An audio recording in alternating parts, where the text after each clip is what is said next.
তবে অনেকেই বলে যে law is equal.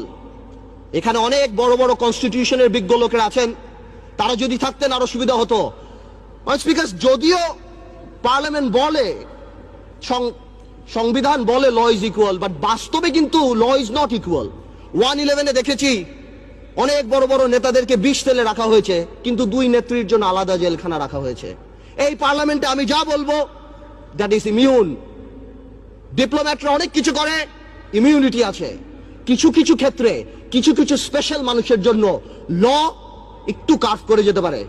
Doctor Yunus, I can very well understand 65 বা 70 ইয়ার্স ওল্ড, বাট 80 বছরের রাষ্ট্রপতি যদি এত বড় বক্তব্য লিখতে পারে, 75 বা 70 বছরের ডক্টর ইউনুস আমি মনে করি গ্রামীণ ব্যাংকের এমডি পদে ভালোভাবেই থাকতে পারত।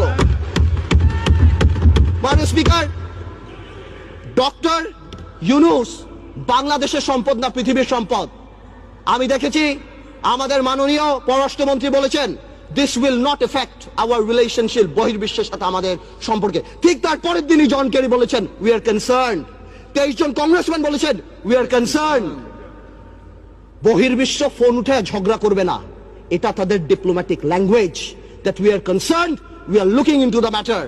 ডক্টর ইউনুস আমাদের মতো না। আমার ফোনে সবচেয়ে বড় ভিআইপি ফোন করে জয়নাল আবেদিন ফারুক সাহেব, আর ডক্টর ইউনুসের ফোনে ফোন করে হিলারি ক্লিন্টন। মনে রাখতে হবে সে কোথায় উঠে গিয়েছেন। ডক্টর ইউনুসের এই ব্যাপারটা অ্যামিকেবলি সেটেল করা যেত। আই হ্যাভ উইটনেসড ইট। আমি নিজে দেখেছি বিবিসিতে হোয়াইট হাউস স্পোকসম্যান বলছে we are deeply concerned, this is Yunus allergy.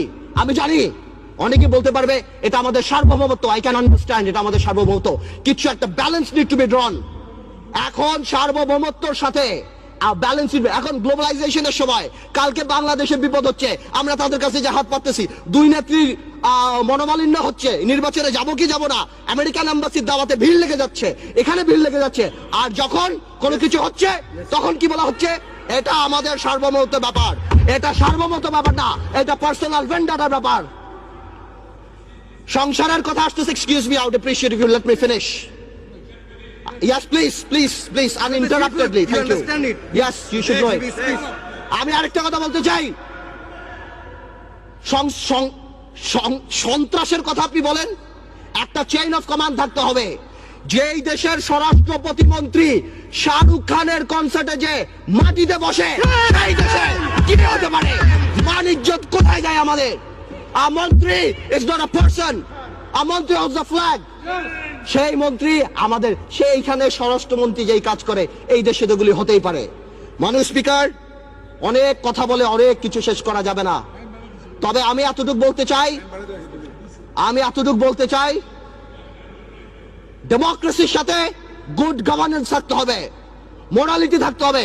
আপনি কল্পনা করতে পারেন মাননীয় স্পিকার, একজন অ্যাটর্নি জেনারেল ওই পদে বহাল থাকে, কিভাবে সে বসে বলে কে নোবেল প্রাইজ পাওয়া উচিত, কে নোবেল প্রাইজ পাওয়া উচিত না।